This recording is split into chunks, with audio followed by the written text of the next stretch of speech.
The Icons of Real Estate Podcast. Are you ready to learn the proven money-making secrets from top-producing Icon agents?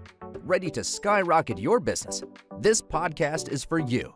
Tune in every week with your host, Tomasz Fonseca, and find out how to implement proven strategies to 10 times your business.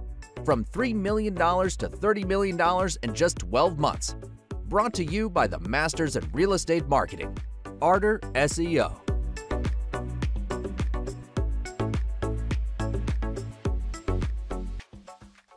Welcome to the Icons of Real Estate podcast. I'm your host, Patty Teal, and today's real estate icon I'm so excited to introduce you to is Teresa Cowart. Teresa started the Teresa Cowart team in 2005 after leaving corporate America to find a better lifestyle for her family.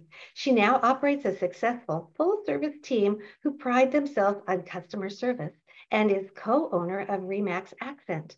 The Teresa Cowart team is the #1 team in sales and volume in Savannah, Georgia. Pretty impressive.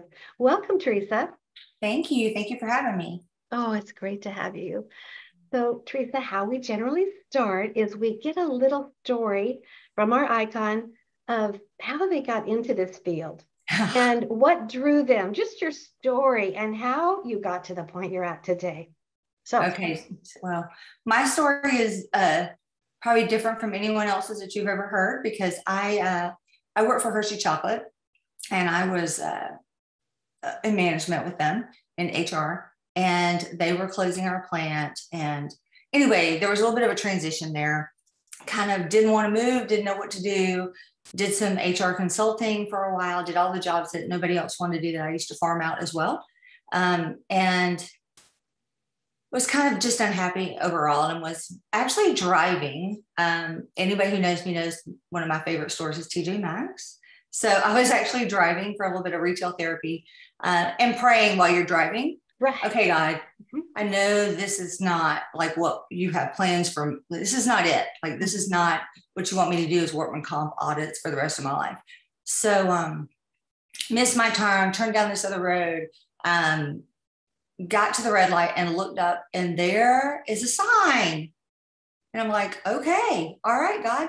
So I turned around, I pulled in, it was a real estate company. And there was a sign on their marquee that said that they had a class starting the next day. So I pulled in, signed up. That is how I got into real estate. There's no, I'm not super analytical. I didn't sit down and run numbers and decide. I literally went in, signed up, called my mom and said, hey, I'm going to need you to watch the children on Monday and Wednesday for the next 10 weeks. Wow. So that is how I started in real estate. That is different than anybody else we've spoken to. And I love the story. Mm-hmm. I think when you ask for guidance and you're open to it, it does come, doesn't it? Mm-hmm. Yep. Yeah. It's all about timing, you know. Mm-hmm. Yeah. So one of the best things about my job in interviewing superstars like yourself is to learn about the area. I have never been to Savannah, Georgia. I think it's a charming area. I picture these big houses with pillars. I'm sure there's all kinds of houses, but can you give us a little idea of the flavor of Savannah? Well, it's like any other town. It has pockets. What we have that a lot of other cities don't have is that we have been here for a very long time. So we have a lot of history. So downtown is very much very much old homes, like very old homes. And the Historical Society has made it their mission in life to maintain that integrity of those homes and make sure that they are here for a long time so that we rely heavily on tourism downtown. So it's very important that they maintain their integrity and look like they did back then. So anytime anybody wants to remodel the exterior or whatever, they really have to jump through some hoops if they're within the 16 squares, especially. Right. Mm-hmm. Then you go out into the suburbs. And if you go east, you're going to go to the beach. So that's a whole different vibe. Right. And if you go west, you go into the suburbs, south into the suburbs, north, you're in Hilton Head, South Carolina. So it's kind of like we have a little bit of everything. We do have the history. We have the Spanish moss. We have the beautiful lined streets with the huge oak trees. You have all of that. But then you also have like any other city. What we do have is a height ordinance, so you won't find any skyscrapers here at all. Like you will not find any huge buildings downtown at all. We have some major industries here. Georgia ports is huge. So we are one of the big ports in Georgia, obviously, which is good for housing and good for employment and a lot of other things. And we have Gulfstream, which is, aeronautics. So we have that, and of course a hospital and some other things. So there's lots of big draws. We've got 2 major new plants coming to the area that are also drawing in lots of people, and the builders are really like trying to gear up to get ready for them. So wow, that's really exciting.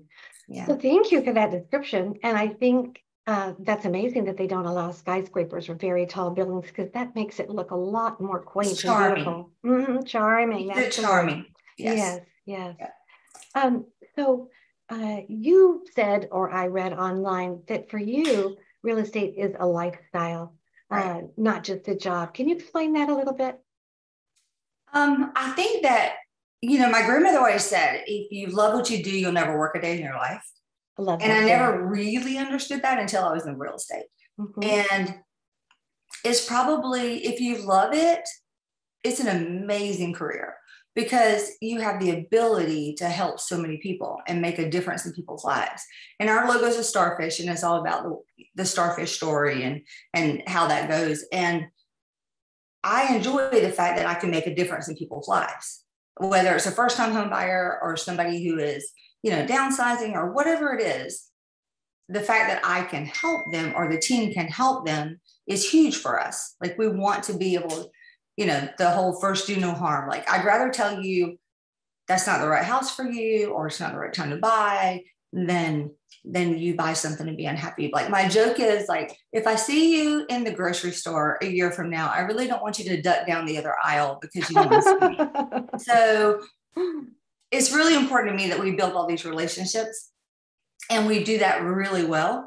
And we get a lot of referral and a lot of repeat business because of that, because we really do take care of our people.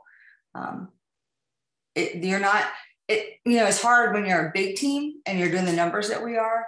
People are like, oh, well, you're just a number. No. Nobody is just a number. Like, you're all in. Every client that we have is an individual person, and we know things about them, and we want to know things about them, because that helps us help them. Right. So as the number one team, I'm imagining relationship building is super important. What else has helped you to get to where you are today? And do you happen to know how many, the volume of sales that you do? I know, like, last year we did, and this is Savannah, so our price point is not like it would be in California or somewhere like that. Sure. We did about $220 million in volume. That's great. It was 772 transactions. And this year, it's been a little bit different this year with the rates changing and things like that, but we still are at 455. So we're going to beat that goal. We may not get to the goal that we actually had for 2022, but we're going to still beat our number from last year. And that's all that really ever matters to me. It's like, just one more, $1 more, one number more. And then I feel like we accomplished something for the year. And I think they're at like 135 million. So we will get there. This is our busy, like, the summer is typically a really good time for us. And then, believe it or not, the fall is as well.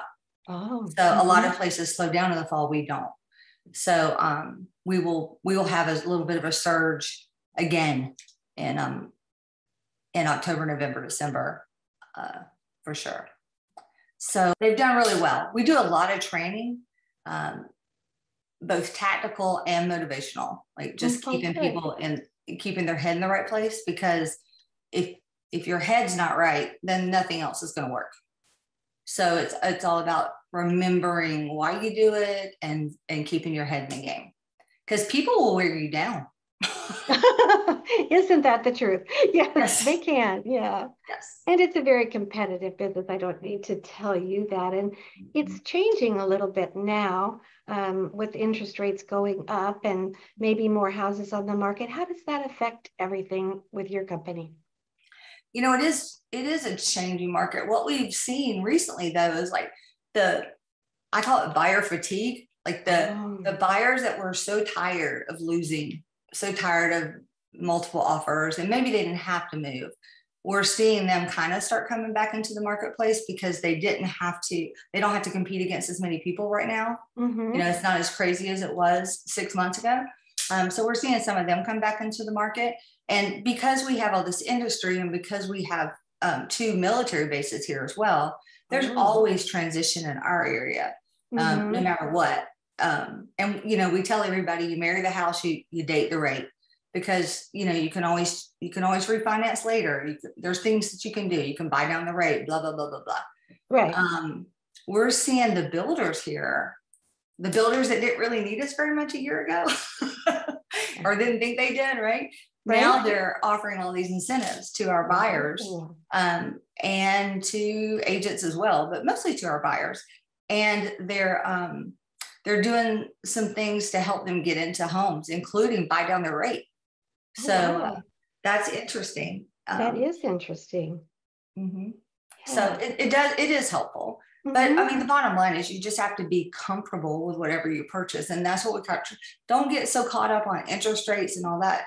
Like, just find the house that you love. And then if you're comfortable with the whole scenario, then you buy the house.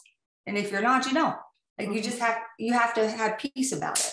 So there's a lot of good deals out there right now. Not great deals; those will come. But right now, there's some good deals out there where there weren't, 6-7 months ago. I would tell people, they'd say, I just want a good deal. There's not any. Sorry, not right now. I mean, honestly, there just weren't any. Like, everybody was insane. And I kept saying, please don't call me in a year to sell your house. If you buy it at this price, because it's just going to be hard. Right. And so hopefully they won't call me in a year. Maybe 5. Maybe 5. Yeah. Of course, I don't have a crystal ball, and we say that all the time. We don't have a crystal ball. I don't know what the future is, but based on everything I'm seeing and based on my experience, this is what I think. Right. So, are the builders having supply chain issues? It sounds like you have plenty of land there. I know some cities just don't have land for building, but Savannah must have outlying area to build on. But are there delays with supplies? It's better now. A year ago, they were all having a lot of trouble. And then the other side is just getting contractors and people to work, because there's a lot of that as well. But we don't have really a whole lot of land at all to the east of the city, because the ocean stopped us, obviously. And all that land has really been developed. So that's more of a resale market, or a tear down and rebuild market.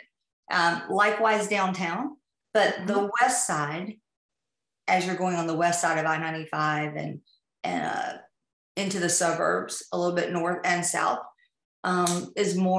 has historically been more rural. So there's a lot of land in that direction. And so the builders have been able to purchase large tracts and turn it into neighborhoods and things like that. And people can still buy larger pieces. Where I live, just south of Savannah, there's not as much available here now. There used to be. When I moved here in 94, you could buy a 5-acre tract pretty cheap, but that's a thing of the past for sure. Right. So how much is both land and average home in your area? What's the range? Well, again, it depends on where you're at. Like, if you're downtown, the average home price is going to be a whole lot more expensive in a nicer, bigger home. There are some renovation opportunities downtown still, but they're still expensive. Price per square foot. You could still look at $200 a square foot down there. Whereas if you're in the suburbs, you may be able to get something a little bit less. Like, the average price where I live is well over $300 for just a regular home, a standard starter home, as opposed to if you go to a little bit northwest of Savannah, you might be able to get a bigger home for the same price or less. So it really just depends on where you're at, but we're not the $1 million market where every other home is $1 million. Like our typical standard home is typically between 3 and 5 for a family. And those are larger homes, like, 3,000 square foot. Well, I like that because an average working family can afford to get a house. I'm now on the East Coast, but I spent most of my adult life in Santa Barbara, and there is nothing under $1 million, even Right. the tiniest little studios. Right. So that's really nice that it makes it more of a variety of people who can live there. We say that everybody from California is moving here. It's, like, it's kind of crazy. One of my agents is from California, and her mom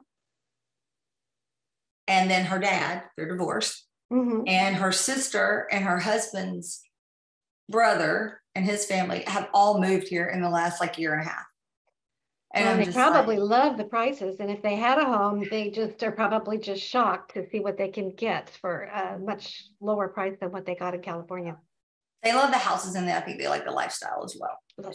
It's just a slower, I want to say it, I mean, they're obviously metropolitan, whatever, but it's not as, not quite as crazy as some of the other places that I visit. Oh, it sounds charming. Now, as far as your buyers go, I know that a lot of them are coming from California, and you mentioned that there are a lot of military families that come there. I imagine some tourists fall in love with it. Are there investors? Who are you getting to buy all these wonderful houses? We get a little bit of everything. We've got, a lot of the people that are buying downtown are investors or second homes. There's a lot of the vacation rentals and stuff like that. They're very strict on that. Like there's only so many that are allowed, and you have to apply for it, and you have to wait for your, it's become very strict down there. But if you got in early and you got the certificate, then if you sell it, it's very valuable. So there's a lot of that stuff going on downtown and at the beach. But we do have a lot of military. We have a lot of Northeastern folks. I think that when COVID started happening and people had to stay at home, that they realized they didn't really like their home maybe so much. And they wanted like some more room. Yeah. So they kind of went to some of these other states that had that ability to give them a little bit more room. And so we've seen a lot of that. But we've seen a lot of people from it's really odd that we've seen a lot of people from California, and then we've seen a lot of people from the Northeast come down, and they don't necessarily want to go to Florida because of all the hurricanes and things like that hit there. And they do that in North Carolina too. They seem to get hit a little bit better or a little bit more, but Georgia kind of dips in geographically. And I don't even want to say this out loud, but we don't necessarily get the brunt of them as much as some of our sister states. So a lot of people choose us because it seems like it's a safer version. I don't know if that's true or not, but we'll sell them a house. Makes sense to me. Yeah, that sounds wonderful. It's interesting how COVID did change the market, and how it made people seem to really value their home, or decide they don't like it, but just realize the importance of the home. Yeah. Well, even around here, like we did an Easter bunny thing in the midst of COVID, because Georgia went back to work really quick, but there were still, the schools didn't go back in and things like that as fast. And so we did the Easter bunny like in the back of a truck and drove around like literally all day long. I stood in the back of a truck with somebody in the Easter bunny, and we drove through neighborhoods and waved at people. And what was amazing to me was how many people were outside. Everybody was outside, because I mean, it's beautiful weather, but everybody was outside. They were working in their yard. They were playing ball with their kids. It was like, this is amazing. Like, I know they were coming outside because we had advertised it and everybody knew we were coming, but they were also just enjoying their home, being family. And it was actually really cool. Nobody was so busy because nothing was open. Oh, I love that. That's kind of nice. So it kind of was slow down. Like, okay, well, this is not, I mean, it's a horrible thing, but today I see maybe where it may be a little bit of a good thing. Absolutely. Yeah. So I can just see that you have a lot of great strengths that would help you in real estate. You're charming, you're friendly, you build relationships. What do you feel is your number one strength, and also some of your team members, what they add to your business?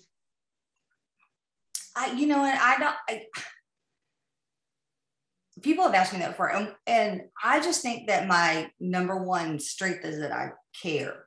Okay. I answer the phone. I work really hard. Sometimes at a sacrifice to my family as when they were younger, my kids when they were younger.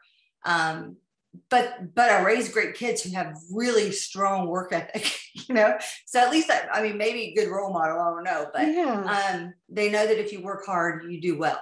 So I just care. Like it bothers me if things don't go well. I'm not the realtor that has the message that says, if you call after 6 o'clock, I'll return your phone call the next business day. Like, no, I'm going to be up at midnight if I need to be up at midnight. Now I don't do that as much now because I have this amazing team. Right. And they are dealing with that more. But if they need me, I'm happy to be on the phone with them and try to solve a problem at midnight. I don't care. Sleep is highly overrated. Like I'm a 5 a.m. girl. I get up at 5 a.m. every day. Most of the time I go to bed 10 or 11 and I get to sleep at some point during then. But I have a routine, and I think a morning routine is key. And I didn't always have it, but I have a real estate coach and I've listened over the years. And that morning routine, I get so much more done than most people do all day before everybody else wakes up, just by getting up earlier and getting, that's my time. It's my time to think about things. It's my time to research things. It's my time to get lots of little piddly things done before my phone starts ringing or people need me. So it's a sacred time too. Like people know, don't mess with me, and just don't mess with me until after 7:30. Like just don't call me unless it's an emergency. Don't mess with me, because I am getting stuff done during that time period. Right. And I'm also doing my reading and my regenerating because I'm a big reader, and I believe that mindset matters. So you got to have your head in the game all the time, and you got to be proactive all the time. Like you got to know it's coming. Like you need to read and know your industry, and you need to know what's coming. And I'm not the analytical smartest person on the planet, but you got to have an idea so that when people ask you, how's the market? You don't just say, oh, great. Maybe it's not. Right. So I don't usually throw that word out there or give a flippant answer. I say, well, it depends on what you're asking. Right. It's good for this. It's not for this. Da, da, da, da. There's lots of people that have told this year, don't buy yet. If you don't need to buy, don't buy. Or people likewise who wanted to sell in the height of the market. That's great. Where are you going? What do you mean? Well, you're going to sell and make money, but where are you going? Because you're going to pay more for what you buy. So are you cool with that? Like, is that makes you happy? Like, I just need to know, because if you're going to make a ton of money and then you're going to, just tell me what you're doing and then I'll help you get there. So communication is like the number one thing in real estate. Like it just is. Communication with other agents, communication with your clients. I mean, the attorneys, the lenders, everybody, you need to have that. It doesn't have to be speaking. It can be text or email or whatever, but you better know what all the cogs in the wheels are doing at all times, or you'll be up at midnight trying to solve problems. Yeah. Which nobody wants to really do. Unless they have to. So a lot of what you said kind of goes back to that I care. You're selling your house, but everything's top dollar. People need to pay cash. Are you going to be able to get into another one? So a lot of people wouldn't really bother to have that conversation. So that's great that you do. Yeah, we know, because those are the people that call us and they're like, oh my gosh, I sold my house in Virginia. I'm moving to Georgia, but I can't find anything. It's like, maybe should have thought that one out. Yeah. Maybe should have at least looked online before you. How are the rental prices in your area? Have they skyrocketed? Yes. And rentals are just not out there as much. Now that's starting to change. We can feel it changing a little bit, and we can feel more rentals coming on the market now. But for a long time, that was a big deal too. Like we just couldn't find anything. And if you could, it was like, it's just amazing to me. Like sometimes somebody will say, we have a Monday morning meeting every week, and the whole team is mandatory that you're there. And we talk about any new listings that we have and things like that. And people will say an address and the price, and it's all I can do to just go, what? Because I've been in it long enough that I know what that house would have sold for 5 years, 10 years, or 15 years ago. Sure. And it's just insane to me. And likewise, rent. You know, I sold 2 of my personal properties in the last 18 months just because the tenants were moving out, buying something else, or moving away. And there was nothing for the buyers. And I had people, I mean, it was very emotional for us, or for me. Maybe it wasn't for everybody, but when you're working with somebody and they can't find a house and they're crying, and you're doing everything you can, including knocking on doors and calling people that aren't even listed, it's very emotional. You know, it's like, I have a townhouse that I'm about to sell. Do you want it? You know, and so we, you know, I just sold both of them. I was just like, I can buy something after the market changes. I'll just put this money somewhere and just not worry about it for right now. And it was fine. And yes, I made money, and yes, I didn't have to move anywhere and blah, blah, blah. But it was more about these 2 families now have a home, because I didn't sell them to investors. I sold them to people who needed a home. So. And you did say you're getting a lot of investors in the area, especially in the downtown. We do. We have a lot. You know, the market is way different, and you know, I've never been in a situation where, like, we have agents in Atlanta and even like Chicago, like buying all these leads for Georgia and then trying to sell them back to us, and they don't know anything about us. They don't know anything about the area. So why are you doing this? You're not doing any good for them.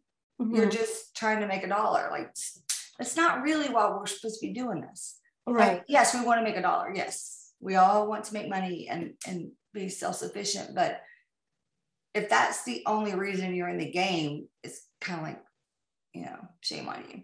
Right. Well, I can see why you are so popular and why people want to list and buy from you, because you care and you're honest and good relationship building.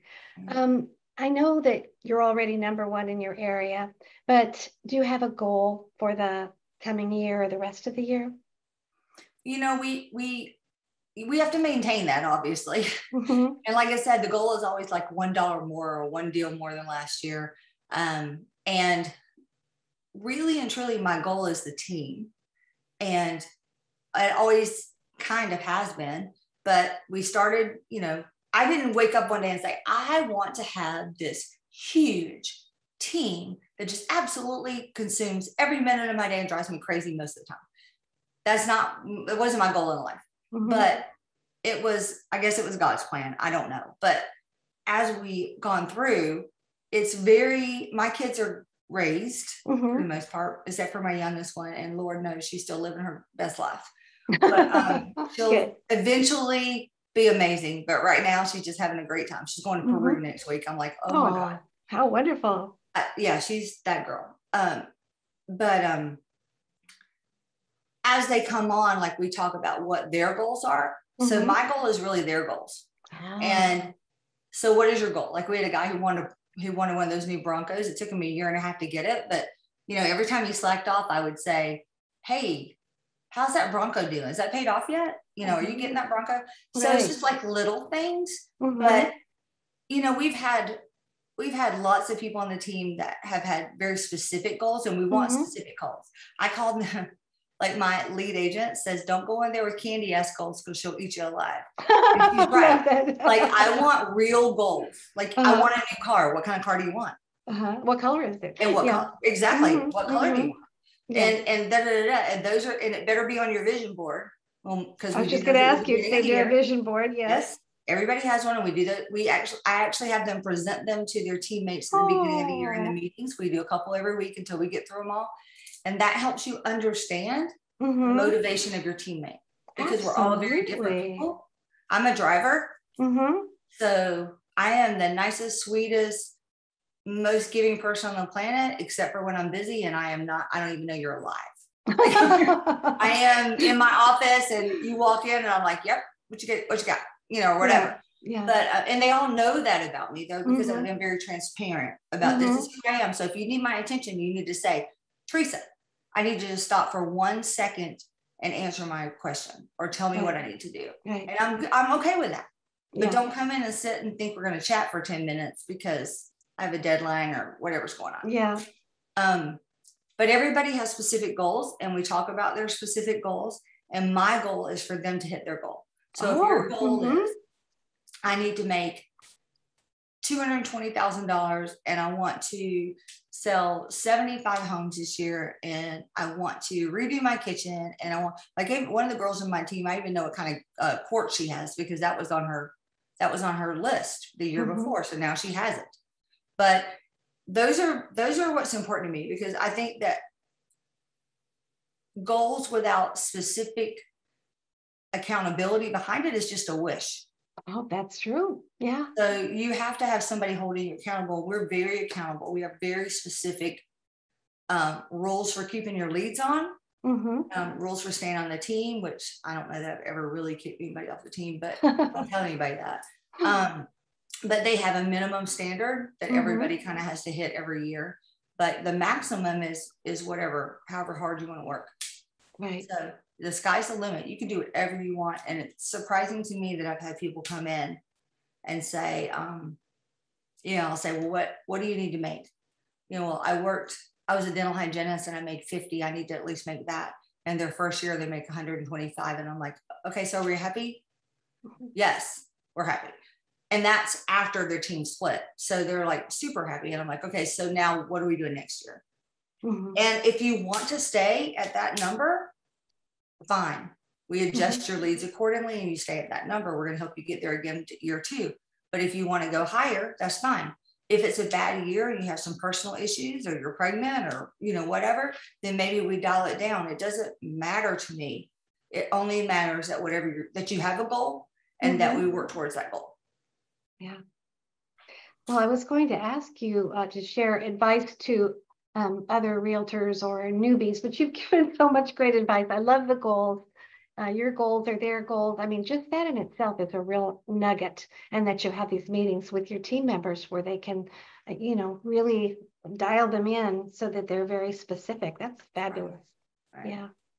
It's all about education. You have to be educated, and you have to educate your clients.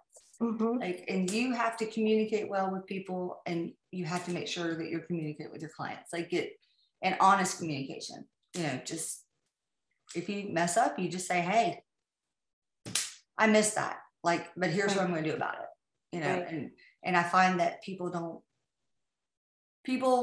don't like to be held accountable, but they want it, but they don't like it really. So it's kind of well, it's always kind of hard when somebody is questioning you about your accountability, but in the long run, it's a good thing. Yeah.